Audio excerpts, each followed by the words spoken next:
Hey everyone, welcome to सरकारी eight once again. तो इस वीडियो में जो है मैं आप सभी के साथ एक इंपॉर्टेंट डिस्कशन करने वाला हूं जो AIIMS BSc nursing entrance exam और AIIMS BSc paramedical entrance exam के बारे में रहने वाला है।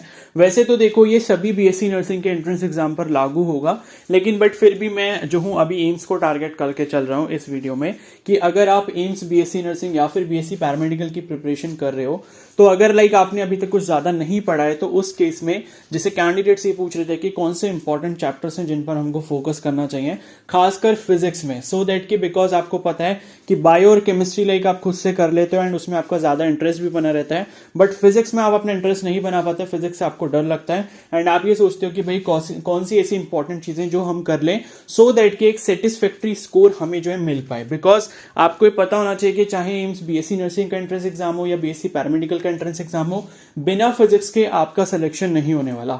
आपको फिजिक्स पढ़नी ही पड़ेगी एंड आपको अगर मान लो मैं बात करूं दोनों ही एग्जाम्स की, चाहे बीएससी नर्सिंग या बीएससी पैरामेडिकल की एम्स के लिए, तो उसमें अगर 30 क्वेश्चंस आपके आते हैं फिजिक्स के या 30 मार्क्स का जो पेपर होता है फिजिक्स वाला सेक्शन जो होता है उसमें कम से कम आपको जो है 15 से 20 मार्क्स आपको लेकर आने ही पड़ेंगे, तब जाके आप सोच पाओगे कि आपकी एक अच्छी एम्स कॉलेज में सीट कंफर्म होगी। ठीक है, तो उसके लिए मैं आपको कुछ गाइडेंस यहां पर दूंगा कि अगर आपने अभी तक फिजिक्स में कुछ भी नहीं पढ़ा या बस ऐसी थोड़ा बहुत पढ़ रखा है तो अभी इस सिचुएशन में आपके पास जो भी टाइम है, 1 महीने का टाइम है, तो उस टाइम में आपको पहले कौन से चैप्टर्स पर फोकस करना चाहिए। ठीक है, तो जो है डिस्कशन स्टार्ट करने से पहले मैं आपको बता दूं कि अगर आपने अभी तक कुछ अच्छे से प्रिपेयर वगैरह नहीं किया है तो कल ही मैंने एक क्रैश कोर्स अनाउंस किया है एम्स बीएससी नर्सिंग और बीएससी पैरामेडिकल के लिए। तो अगर आपने वो वीडियो नहीं देखी है तो कमेंट सेक्शन में मैं आपको लिंक दे दूंगा, उस वीडियो को आप चेकआउट कर सकते हो जाके।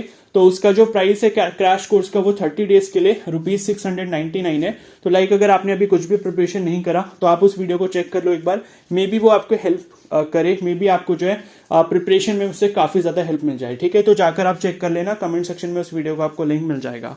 तो यहां पर देखो मैं अगर बात करूं क्लास 11 की, ठीक है, ऊपर देखो नीट फिजिक्स लिखा है तो हम नीट के नीट को ही कंपेयर करेंगे यहाँ पे।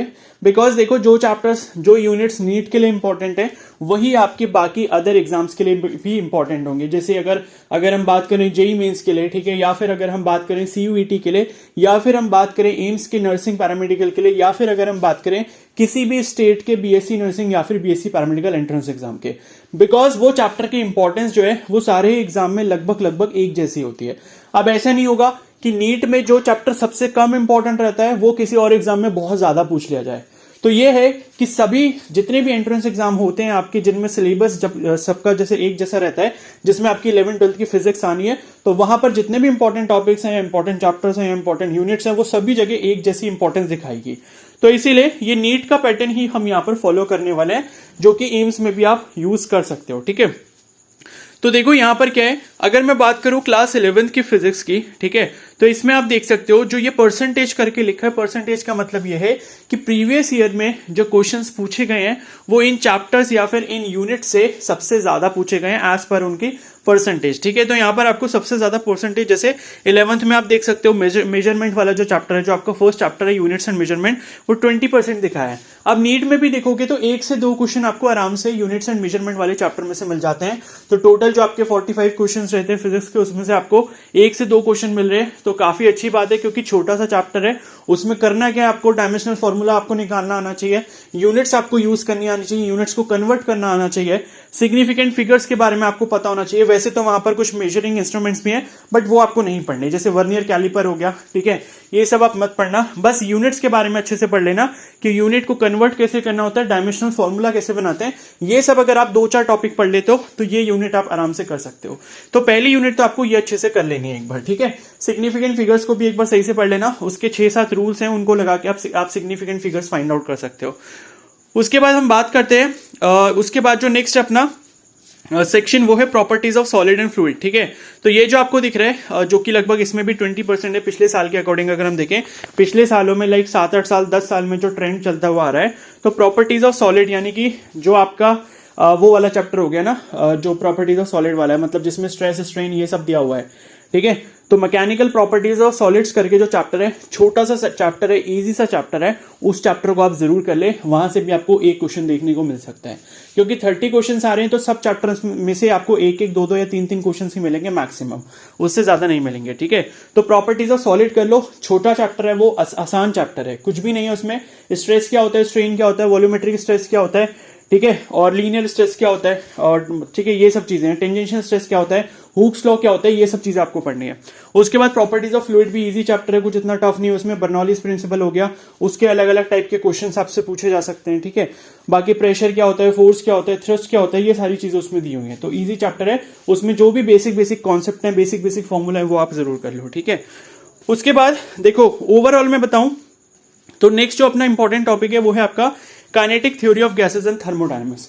तो 11th के फिजिक्स में जो आपको kinetic theory of gases KTG जो आपको दिया हुआ है, जिसमें आपको कुछ रिलेशंस वगैरह दिए, जैसे काइनेटिक एनर्जी का हो गया, पोटेंशियल एनर्जी का रिलेशन हो गया, ठीक है, डिग्री ऑफ फ्रीडम वगैरह के बारे में हो गया। तो ये सब कुछ टॉपिक्स हैं, वो आप इस चैप्टर में पढ़ सकते हो। और थर्मोडायनेमिक्स जो हो गया, जो बेसिक चीजें हैं थर्मोडायनेमिक्स की, और अलग अलग टाइप की साइकिल्स जो होती हैं, ठीक है, कि आपका जो प्रोसेस होता है, आइसोबारिक क्या होता है, आइसोकोरिक क्या होता है, उनके अंदर अगर आपको एफिशिएंसी निकालनी है उस प्रोसेस में तो आप कैसे निकाल सकते हो। या फिर आपका जो है कार्नोट साइकिल हो गया, ठीक है, हीट इंजन हो गया, रेफ्रिजरेटर हो गया। तो ये सारे टॉपिक्स जो है वो आप एक बार सही से कर लोगे तो बहुत अच्छा रहेगा, ठीक है। तो यहां पर मैं आपको इन तीन ही पोर्शन के बारे में, ये जो तीन टाइप के यूनिट्स हैं आपके, इसी को मैं सजेस्ट करूंगा कि इनको आप जो है अच्छे से कर लो, बाकी भले ही मत करो, कोई फर्क नहीं पड़ता, ठीक है।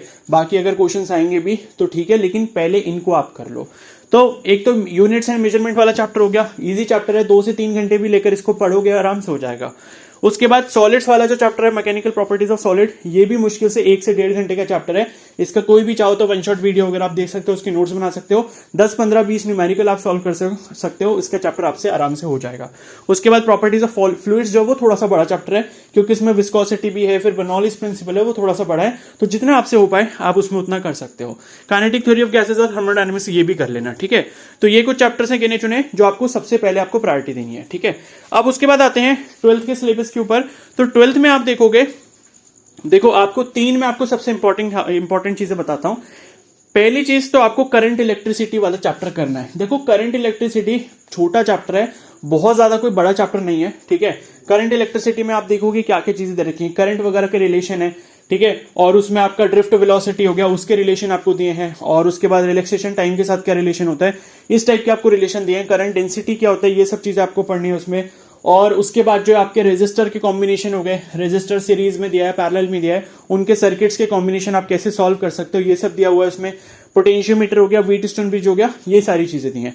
तो करंट इलेक्ट्रिसिटी मैं ये मानता हूं कि एक दिन के अंदर अंदर आप ये चैप्टर को पूरा खत्म कर सकते हो, ठीक है। अगर आप इस चैप्टर को 3 से 5 घंटे भी लेकर बैठते हो तो आप ये पूरा चैप्टर कर सकते हो। बस इसको करने का तरीका क्या है कि आप बेसिक कॉन्सेप्ट पढ़ो, फॉर्मूला पढ़ो, फॉर्मूला को न्यूमेरिकल में अप्लाई कैसे करना है वो पढ़ो, 3-4 टाइप के न्यूमेरिकल प्रैक्टिस कर लो एक ही टॉपिक के ऊपर, एक ही टॉपिक से 3-4 अलग अलग न्यूमेरिकल जो है अलग अलग टाइप के प्रैक्टिस कर लो, और प्रैक्टिस करने के बाद ये आपका चैप्टर कंप्लीट हो जाएगा। तो ये चैप्टर मोस्ट इंपॉर्टेंट है, ठीक है। और मैं ये भी बता दूं कि क्लास 12th को पहले कंप्लीट करना, जो क्लास 12th के चैप्टर्स मैं आपको बता रहा हूं, उसके बाद आप क्लास 11th के करना, जो मैंने अभी ऑलरेडी बता दिए। तो क्लास 12 में पहला तो करंट इलेक्ट्रिसिटी हो गया। उसके बाद दूसरी जो चीज है वो है आपका ऑप्टिक्स। ऑप्टिक्स का मतलब जो आपको रे ऑप्टिक्स और वेव ऑप्टिक्स का चैप्टर दिया हुआ है। अब रे ऑप्टिक्स तो आपको पता ही है क्या क्या चीजें दी हैं वहां पर, रिफ्लेक्शन हो गया, रिफ्रैक्शन हो गया, ये क्लास 10th में भी आप पढ़ते हो, तो आपके लिए उसको कनेक्ट करना काफी इजी रहता है। तो रिफ्लेक्शन हो गया, रिफ्रैक्शन हो गया, उसके बाद रिफ्रैक्टिव इंडेक्स वाला, ये सारे टॉपिक्स हो गए। उसके बाद प्रिज्म वाला एक टॉपिक आपको दिया हुआ है, ठीक है। तो ये रे ऑप्टिक्स का पोर्शन हो गया। और रे ऑप्टिक्स में कुछ ऑप्टिकल डिवाइसेस के बारे में भी दिया हुआ है, जैसे माइक्रोस्कोप हो गया, टेलीस्कोप हो गया, उनका मैग्निफिकेशन आपको निकालना होता है, क्या फॉर्मूला से निकालना होता है, वो फॉर्मूला देख लो, उनका न्यूमेरिकल देख लो, कैसे न्यूमेरिकल में आपने वैल्यू को पुट करना होता है, ये सारी चीजें देख लो। तो रे ऑप्टिक्स हो गया। उसके बाद वेव ऑप्टिक्स आ जाता है, उसमें स्टार्टिंग में वेव फ्रंट वगैरह की डेफिनेशन दी हुई है। उसके बाद नेक्स्ट जो है वो आपको जैसे हाइगेंस प्रिंसिपल है वो देख लो क्या होता है, ठीक है। उसके बाद यंग्स डबल स्लिट एक्सपेरिमेंट है, इंटरफेरेंस क्या होता है, ठीक है, कंस्ट्रक्टिव इंटरफेरेंस क्या होता है, डिस्ट्रक्टिव क्या होता है। और उसके बाद नेक्स्ट जो है वो आपका डिफ्रेक्शन हो गया, ठीक है, डिफ्रेक्शन क्या होता है, और उसमें भी डिफ्रेक्शन का भी आपको जो एक्सपेरिमेंट दिया हुआ है उसके बेसिस पर आपको जैसे फ्रिंज विथ कैलकुलेट करनी है, distance between screen and slit ये कैलकुलेट करना है। तो इस टाइप की न्यूमेरिकल जो आप जरूर प्रैक्टिस कर लो। उसके बाद इसी में जो आपका पोलराइजेशन वाला एक टॉपिक आ जाता है वो इंपॉर्टेंट है, और फिर लास्ट में आ जाता है आपका रिजॉल्विंग पावर वाला एक टॉपिक, वो इंपॉर्टेंट है। तो वेव ऑप्टिक्स में आप ये सारी चीजें कर लो, और बाकी रे ऑप्टिक्स के टॉपिक मैंने बता दिए। तो पूरा आपको ऑप्टिक्स जो है अच्छे से पढ़ लेना। इसके लिए भी मैं आपसे कहता हूं कि एक दिन इसके लिए सफिशिएंट है। तो एक दिन में करंट इलेक्ट्रिसिटी निपटाओ, एक दिन में पूरा ऑप्टिक्स निपटाओ, उसके बाद उसके बाद 2 दिन आप लगा सकते हो इसमें। 2 दिन किसमें? मॉडर्न फिजिक्स में। मॉडर्न फिजिक्स में जैसे एटम्स वाला चैप्टर हो गया, न्यूक्लियाई वाला चैप्टर हो गया, dual nature of matter and radiation जिसमें आपका फोटो इलेक्ट्रिक इफेक्ट वगैरह दिया हुआ है, वो वाला एक चैप्टर हो गया। ठीक है, आई थिंक 3 है, पता नहीं 4 है, तो देख लेना जो भी है मॉडर्न फिजिक्स के चैप्टर। ठीक है, तो आई थिंक 3 ही है। एक तो आपका वही हो गया एटम्स हो गया, न्यूक्लियाई हो गया, अलग अलग है दोनों वैसे, और उसके बाद dual nature of radiation and matter ये वाला चैप्टर हो गया। तो ये 3 चैप्टर जो भी हैं आपके मॉडर्न फिजिक्स के अंदर, इनको जरूर कर लेना। सबसे ज्यादा वेटेज इन्हीं का रहता है। ठीक है, तो ये आपके 3-4 चैप्टर हैं जिनको आप 2 दिन में पूरा कंप्लीट कर सकते हो, एंड 2 दिन में कंप्लीट करने के बाद इनसे जो क्वेश्चंस आएंगे आप बहुत अच्छे से कर सकते हो। ठीक है, तो देखो अभी जिस हिसाब से टाइम आपके पास बचा हुआ है उसके अकॉर्डिंग ही मैं आपको बता रहा हूं कि अगर इन सिलेक्टेड चैप्टर्स को आप अच्छे से पढ़ लो, इनका एक एक टॉपिक अच्छे से पढ़ लो, उस पर बेस्ड न्यूमेरिकल अगर आप प्रैक्टिस कर लो, और जो है हर एक टाइप का न्यूमेरिकल प्रैक्टिस कर लो। ठीक है, मतलब एक टॉपिक अगर दिया है, मान लो कॉम्बिनेशन ऑफ रेजिस्टर दिया है, तो कॉम्बिनेशन ऑफ रेजिस्टर के अंदर आपके सीरीज कॉम्बिनेशन से रिलेटेड क्वेश्चन हो गए, पैरेलल से रिलेटेड क्वेश्चन हो गए, उसके बाद किरचॉफ लॉ जहां पर लगना होता है उससे रिलेटेड क्वेश्चन हो गए। ठीक है, तो ऐसे अलग अलग टाइप के 2-2, 3-3 न्यूमेरिकल अगर आप कर लेते हो तो मैं ये गारंटी देता हूं कि बहुत अच्छे से आपके चैप्टर्स कंप्लीट हो जाएंगे। ठीक है, और अगर किसी को ये टॉपिक्स करने के लिए कोई बुक की पीडीएफ चाहिए तो वो पीडीएफ भी मैं आपको भेज सकता हूं। ठीक है, उसके लिए आप मेरे को टेलीग्राम पे चाहो तो मैसेज कर लेना, या फिर ग्रुप में जो मेरे टेलीग्राम ग्रुप है, सरकारी हेड का ऑफिशियल जो टेलीग्राम ग्रुप है, उसमें एडमिन करके मेरे को टैग कर देना, और आप वो मेरे से बुक का पीडीएफ मांग लेना। अगर किसी को चाहिए होगा तो वो मैं भेज दूंगा। उसमें क्या है, चैप्टर की समरी स्टार्टिंग में दी हुई है, और उसके बाद जो है नीचे आपको उसके समरी के नीचे क्या दिए हैं, आपको टॉपिक वाइज क्वेश्चन दिए हैं। तो वो चाहो तो वो बुक आप ले सकते हो, मतलब फ्री पीडीएफ है, वो हर कोई ले सकता है। अगर किसी को भी चाहिए ग्रुप में मेरे को टैग कर देना। ठीक है, तो वो पीडीएफ से आप क्वेश्चन कर सकते हो, उसमें आपको सॉल्यूशंस भी दिए हैं, तो उसकी टेंशन भी नहीं लेनी। ठीक है, तो ये चीज हो गई। और उसके बाद एक और फाइनल यूनिट है जो आपको प्रिपेयर करनी है, जो है सेमीकंडक्टर इलेक्ट्रॉनिक्स वाली। ठीक है, तो सेमीकंडक्टर वाला जो चैप्टर आपको दिया हुआ है, जैसे उसमें पीएन जंक्शन डायोड क्या होता है, ठीक है, एनपीएन ट्रांजिस्टर क्या होता है, पीएनपी ट्रांजिस्टर क्या होता है, जीनर डायोड क्या होता है, ठीक है, एम्पलीफायर क्या होता है, तो ये सारे टॉपिक्स अगर आप ऊपर से अगर किसी भी 1 शॉट वीडियो से कवर कर लेते हो और उससे रिलेटेड जितने भी न्यूमेरिकल्स हैं वो आप कर लेते हो, तो आपको बहुत अच्छा बेनिफिट हो जाएगा। ठीक है, तो न्यूमेरिकल एक तो देखो टॉपिक वाइज 2-2, 4-4 न्यूमेरिकल कर लो, हर टाइप के अलग अलग कर लो। और उसके बाद क्या है, नीट के जो पीवाईक्यू हैं, मैं सभी के लिए बोल रहा हूं, ये खाली नीट एग्जाम के लिए नहीं बोल रहा। नीट एग्जाम तो आ गया, उस पर हम चर्चा ही नहीं कर रहे अभी। ठीक है, मतलब यह है कि जितने भी बीएससी नर्सिंग, बीएससी पैरामेडिकल के एंट्रेंस एग्जाम है जहां पर आपका फिजिक्स पूछा जाएगा, चाहे वो एम्स का हो, चाहे वो उत्तराखंड का हो, चाहे वो आपका राजस्थान आरयूएचएस का हो, ठीक है, चाहे वो आपका हिमाचल का हो, कहीं का भी हो, ठीक है, वहां पर ये सारी चीजें आपको काम जरूर आएंगी। तो इतना कर लो। और मैं ये कहता हूं कि भाई 30 मार्क्स में से जो 30 क्वेश्चन आएंगे, अगर आप इतना भी कर लेते हो तो कहीं ना कहीं 15+ आप जो है आराम से स्कोर कर लोगे। और अगर आप इतना स्कोर कर लेते हो, लगभग 17-18 मार्क्स अगर आप फिजिक्स में स्कोर कर लेते हो, तो बहुत बहुत बहुत अच्छे मार्क्स आपके होंगे। क्योंकि क्या है कि बायो में जो है, मैं ये मान के चलता हूं कि भाई कम से कम आपको 23-24 नंबर तो जो है लेने चाहिए। 30 में से आपके कम से कम 22 नंबर आने चाहिए। तो 22 अगर वो हो जाते हैं और 18 अगर फिजिक्स के हो जाते हैं, तो कितने हो गए टोटल? 40 हो गए। एंड उसके बाद अगर आप जो है 20 से 22 नंबर जो आप अपने केमिस्ट्री में भी ले आते हो, तो टोटल कितने हो गए आपके? लगभग 62-63 मार्क्स के आसपास हो गए। तो ये है कि इतने मार्क्स भी अगर आप ले आते हो, तो ये मैं आपको कहता हूं कि भाई आपको आराम से कोई ना कोई एम्स मिल जाएगा। ठीक है, बीएससी नर्सिंग भी आपको मिल जाएगा इतने मार्क्स में, और बीएससी पैरामेडिकल तो बहुत आराम से मिल जाएगा। तो ये है कि अगर लास्ट मंथ में आप कुछ करना चाहते हो तो ये सारी चीजों को फॉलो करो जो मैं आपको बता रहा हूँ, एंड इससे आपको बहुत फायदा होगा। एंड जल्दी ही मैं जीके के लेक्चर्स आपके लिए अपलोड करने वाला हूँ, तो उनको प्लीज सीरियसली देख लेना। वो आपके जीके के 10 मार्क्स जो है वो पूरा का पूरा 10 मार्क्स स्कोर करने में बहुत ज्यादा हेल्प करेंगे। ठीक है, तो अब इस वीडियो को यहीं पर एंड करते हैं। बस फाइनली यही बोलूंगा कि 12th में जो 4 टॉपिक्स मैंने आपको बताया, एक तो मॉडर्न फिजिक्स हो गया, ऑप्टिक्स हो गया, करंट इलेक्ट्रिसिटी हो गया, और उसके बाद सेमीकंडक्टर इलेक्ट्रॉनिक्स हो गया। ये 4 टॉपिक आप पहले खत्म करो 12th के। उसके बाद 11th के जो टॉपिक्स मैंने आपको बताए, एक तो आपका यूनिट्स एंड मेजरमेंट वाला चैप्टर 2 से 3 घंटे में आराम से हो जाएगा, ठीक है। उसके बाद आपका सॉलिड और फ्लूइड वाला जो प्रॉपर्टीज है उसका चैप्टर, और काइनेटिक थ्योरी ऑफ गैसेस और थर्मोडायनेमिक्स, ये वाला पोर्शन कर लो। और इसके बाद आपको लगता है कि मेरे पास टाइम बच गया है, तो जो 11th का स्टार्टिंग में मैकेनिक्स वाले चैप्टर आपको जो दिए हैं, motion in a straight line, motion in a plane और Newton's laws of motion, in 3 chapter को भी आप अगर अच्छे से थोड़ा कर लेते हो, बेसिक न्यूमेरिकल अगर आप लगा लेते हो, तो आपका स्कोर और इंप्रूव हो जाएगा, ठीक है। तो देखो मैं आपको बताऊं, लोग क्या करते हैं, लोग सोचते हैं पूरा सिलेबस खत्म करने की, और मैं इस चीज पर फोकस करता हूं कि भाई पहले आप थोड़ा सा इंपॉर्टेंट सिलेबस खत्म करो।